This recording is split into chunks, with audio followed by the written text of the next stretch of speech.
আসসালামু আলাইকুম ফ্রেন্ড, সবাইকে স্বাগত আমার চ্যানেলে। আমি কাজী রাসেল হাজির হচ্ছি নতুন আরেকটি টপিকটি। আজকে যে কাজটি দেখাবো সেটি হচ্ছে খুব পপুলার একটি মাদারবোর্ড এবং খুব কমন এই বোর্ডে যে সমস্যাগুলো হয়ে থাকে, এবং এই বোর্ড নিয়ে আমার বেশ কিছু স্টুডেন্টও যারা বিগত দিন অনলাইন ক্লাস করছে কয়েকজন মন্তব্য করছে এই বোর্ডটা নিয়ে। তো সেই উদ্দেশ্যে তাদের কনফিউশন দূর করার জন্য আজকের এই ভিডিওটা একটু বিস্তারিত তথ্য সহকারে ভিডিওটি দেখানোর চেষ্টা করব। যারা বিগিনার আছেন তারা অবশ্যই পুরোপুরি দেখবেন, আর যারা আমার ভিডিওগুলো কন্টিনিউ ফলো করেন তাদের জন্য বিশেষ করে মাদারবোর্ড রিপেয়ারের জন্য খুব গুরুত্বপূর্ণ একটি ভিডিও। তো চলুন কথা নয় দেখে নেব আজকের যে সিঙ্গার এলইডি টেলিভিশনটি আছে এর প্রবলেমটা, সমস্যার সমাধানটা। এর সমস্যা হচ্ছে নো ইন্ডিকেটর পজিশনে এই এলইডিটি আমার কাছে এসছে, এবং এর একটি সমাধান আজকের ভিডিওর বিষয়বস্তু। আর যারা আমার কাছে বারবার বিভিন্ন সময় ফোন করে বলেন যে আমাদের ট্রেনিং সেন্টারগুলোতে ছাত্র কিভাবে নেওয়া হয়, আমাদের প্রতি মাসে ব্যাচে শুরু হয় মাসের 5 তারিখ থেকে। আর এখানে আমাদের যে লোকেশন এটা হচ্ছে শহর রাজশাহীর একটি থানাতে আমাদের প্রতিষ্ঠান অবস্থিত, এটা হচ্ছে রাজশাহী বাগমারা থানাতে। আর আমাদের এখানে প্রতি মাসের 5 তারিখ থেকে ক্লাস শুরু হবে। এইখানে আসতে হবে, যত বাংলাদেশের যে কোনো প্রান্ত থেকে আসতে পারেন।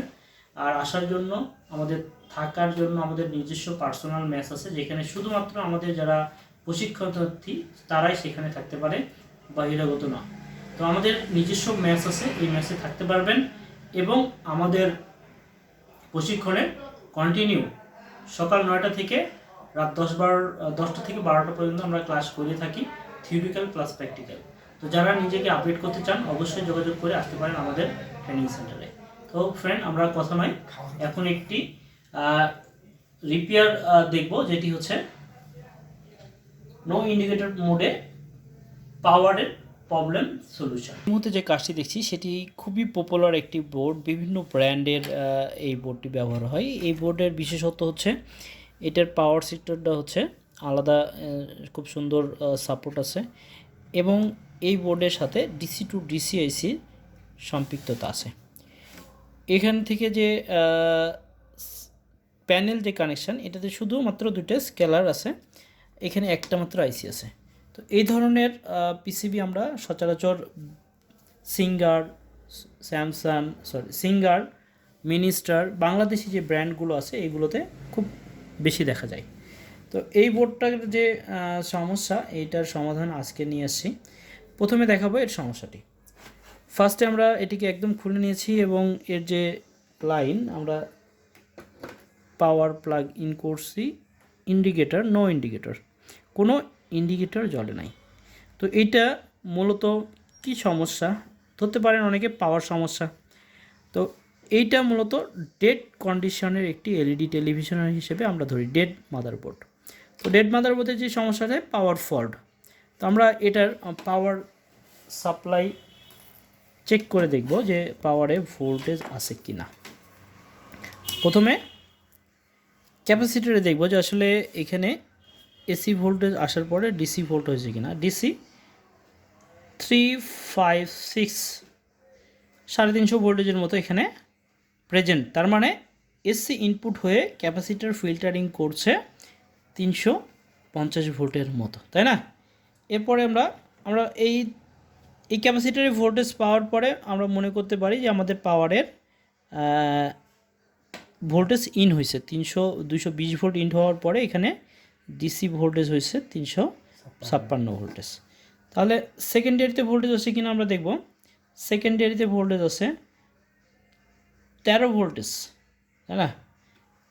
সেকেন্ডারিতে দুইটা ভোল্টেজ করছে, একটা হচ্ছে মেন মাদারবোর্ডের জন্য আর একটা হচ্ছে ব্যাকলাইট ইনভার্টার। ব্যাকলাইটের জন্য 24 ভোল্টেজ। তার মানে আমার পাওয়ার সেক্টরটা 100% ওকে, কিন্তু আমার ইন্ডিকেটরটা জ্বলে না। তো এইখানে যে এলইডি টেলিভিশনের মানে অল চাইনিজ বা যে মাদারবোর্ডগুলো আমরা দেখি সবগুলোতে মোটামুটি একই ক্যাটাগরি ভোল্টেজ দ্বারা এই প্রসেসরটা রান করে। তো প্রথমে যেটা হয় সেটা হচ্ছে 12 ভোল্ট সাপ্লাই, এইখানে আমাদের 13 ভোল্ট দেখাচ্ছে, নো প্রবলেম। এই ভোল্টেজটা এইখানে বেশ কিছু রেগুলেটর আইসি থাকে যে আইসিতে ইন করবে, এবং এইখান থেকে কয়েকটা ভোল্টেজ তৈরি হবে। এই ভোল্টেজগুলো যদি রেডি হয় এবং প্রসেসর ভালো থাকে সেই ক্ষেত্রে আমার ইন্ডিকেটরটা জ্বলবে। তো ফ্রেন্ড, আমরা এখানে দেখছি যে রেগুলেটর যে আইসিগুলো আছে এখানে ভোল্টেজ প্রপার আছে কিনা। এখানে 0 ভোল্ট, এখানে 0 ভোল্ট, এখানেও 0 ভোল্ট, এখানেও 0 ভোল্ট। ওকে, তো আমরা কয়েকটি টেস্ট পয়েন্ট দেখছি, এর মধ্যে সবগুলো পজিশনে ভোল্টেজ মিটারে দেখাচ্ছে 0।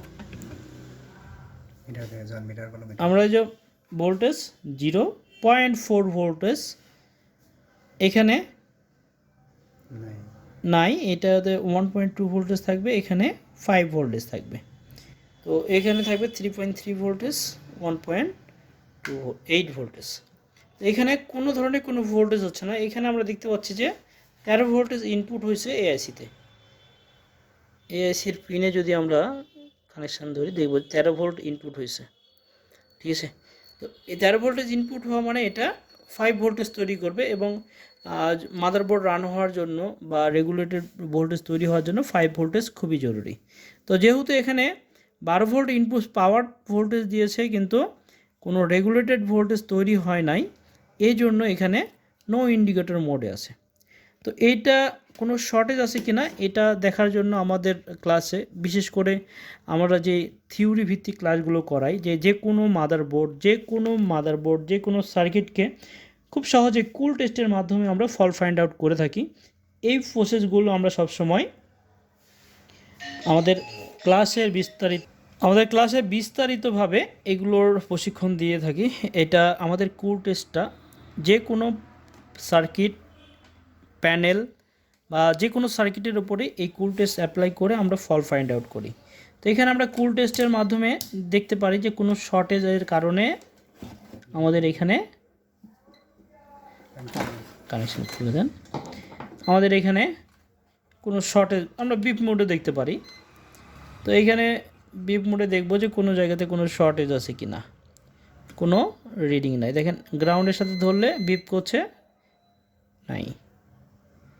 এইখানেও কোনো শর্টেজ নাই, এইখানেও কোনো শর্টেজ নাই। তো এখানে কোনো শর্টেজ নাই কিন্তু রেগুলেটেড ভোল্টেজ হচ্ছে না। এই ক্ষেত্রে আমরা দেখতে পাচ্ছি যে এখানে 13 ভোল্টেজ ইন করছে কিন্তু 5 ভোল্টেজ আউট নাই। তার মানে এই মাঝখানে যে আইসিটা আছে সেটি মূলত কাজ করছে না। তো এই জন্য এই আইসিটাকে আমরা রিপ্লেস করব। রিপ্লেসের জন্য আমরা সেম আইসি লাগাইতে পারি, এবং মডিফাই কিছু সার্কিট আছে যেগুলো বাক কনভার্টার সার্কিট 12 ভোল্ট ইন করবে, বা 12 ভোল্ট বা 5 থেকে 15 ভোল্ট ইন করে আপনার চাহিদাপূর্ণ যে কোনো কমন ভোল্টেজ যেগুলো 1.5 ভোল্টেজ, 2.5, 3.3 ভোল্টেজ, 5 ভোল্টেজ সবগুলোই সাপ্লাই পাওয়া যায়।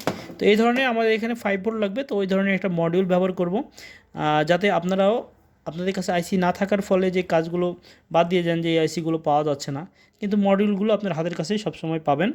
আর এই জন্যই মডিউল দ্বারা আমি কাজ দেখিয়ে থাকি। তো আমার হাতে এই মুহূর্তে যে মডিউলটা ব্যবহার করব এটি হচ্ছে খুব কমন এবং পপুলার একটি মডিউল। আমরা এই মডিউলটি ব্যবহার করে এই সার্কিটের 5 ভোল্ট তৈরি করব।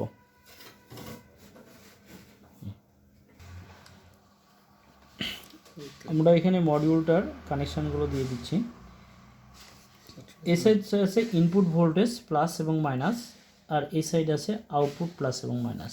যেহেতু ইনপুটের মাইনাস আছে সেহেতু আউটপুটে মাইনাস না দিলেও চলবে।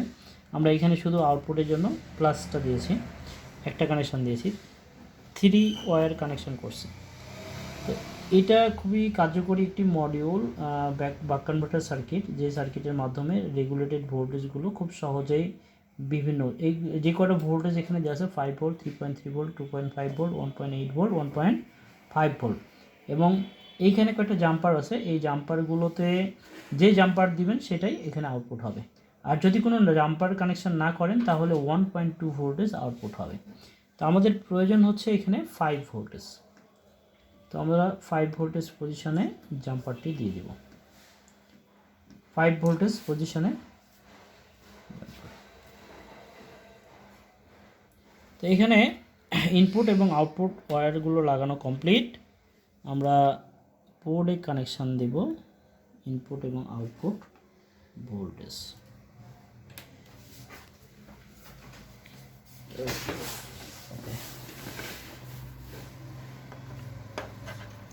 যে কোনো এক পজিশনে গ্রাউন্ডটা করে নিলেই হবে। আমরা গ্রাউন্ড একটা ইজি পজিশনে দিয়ে দিব। গ্রাউন্ড প্লাসটা 13 ভোল্টেজ প্লাসে দিব। এটা আপনি যে কোনো জায়গাতে প্লাস ভোল্টেজ দিলেই হবে। 5 থেকে 15 ভোল্টেজের মধ্যে দিলে এটা কাজ করে। খুব সুন্দর এবং কার্যকরী একটি মডিউল। তো এখানে আমরা 13 ভোল্ট প্লাসে দিয়েছি। এখন 5 ভোল্ট জাম্পার করছি এবং এখানে আমরা কানেকশান করে দেখব যে আমার এখানে কত ভোল্টেজ আউটপুট হচ্ছে। অবশ্যই চেক দেওয়া খুবই জরুরি, যারা নতুন বিশেষ করে তাদের জন্য দেখানো হচ্ছে। এখানে 5 ভোল্ট 4.9 সামথিং, তাই না? তার মানে 5 ভোল্টেজ। তো এই ভোল্টেজটা কোথায় যাবে? আমাদের যে এই যে আইসিটা আছে, যে ইন্ডাক্টর, এখান দিয়ে 5 ভোল্টেজ আউটপুট হওয়ার কথা কিন্তু হচ্ছে না, তাই না? তার মানে আইসিটি ফেল, আইসি কাজ করছে না। তো এখানে আমরা 5 ভোল্ট পজিশনে কানেকশনটি করে নেব।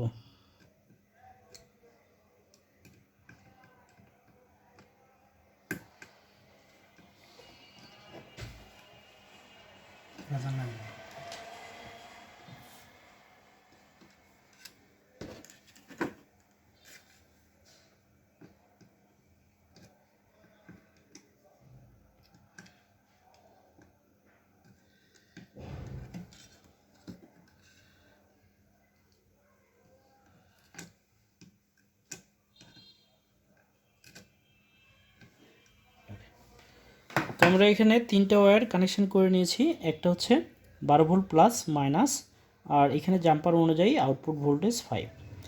তো আমরা এই বোর্ডটার কানেকশান এখানে সেট করে রাখছি, জাস্ট সাইডে রাখছি। এরপরে পাওয়ার ইনপুট ইন করব।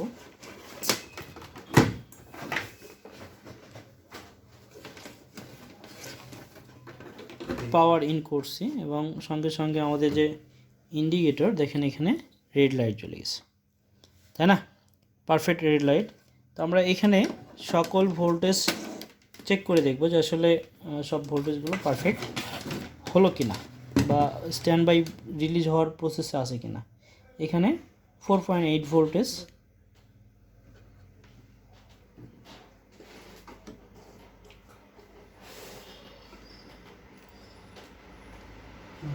(1.2 voltage core supply,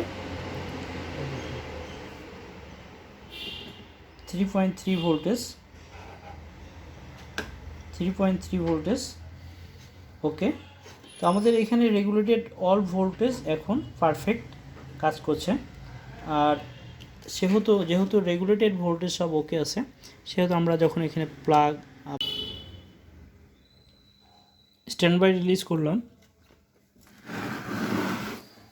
এবং আমাদের সিঙ্গার পারফেক্ট কাজ, কেবল কানেকশন লেনদেন।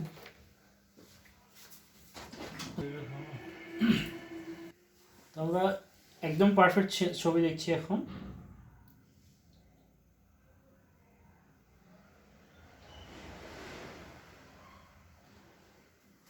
আমরা এটিকে একদম ফিট করে নেব এবং এই বোর্ডটার সম্পর্কে একটু বিস্তারিত তথ্য দেব। তো যারা বিগিনার আছেন তারা এই ধরনের বোর্ডগুলো হাতে পাওয়ার পরে বিভিন্ন ধরনের কমার মন্তব্য থাকে। এইখানে প্রাইমারি সাইডটা খুব সুন্দরভাবে আলাদা করা আছে পিসিবির পাওয়ার সাইডটা। সেকেন্ডারি সাইডের রেগুলেটেড ভোল্টেজ, ব্যাকলাইট ইনভার্টারের জন্য ব্যাকলাইট সেকশন, প্রসেসরের সাথে এখানে ইপ্রম আছে। এরপরে এখানে সাউন্ড সিস্টেমের জন্য সাউন্ড আইসির জন্য 4টা, এইটা সাউন্ড কোয়ালিটি খুব সুন্দর, 4টা কয়েল ব্যবহার করছে। তো এর মাঝখানে যেটি এলপি কেবলের সঙ্গে যেটা প্যানেল কানেকশান, এইখানে যে একটা ডিসি টু ডিসি আইসি ব্যবহার করছে। তো এটা ডিসি টু ডিসি আইসি প্লাস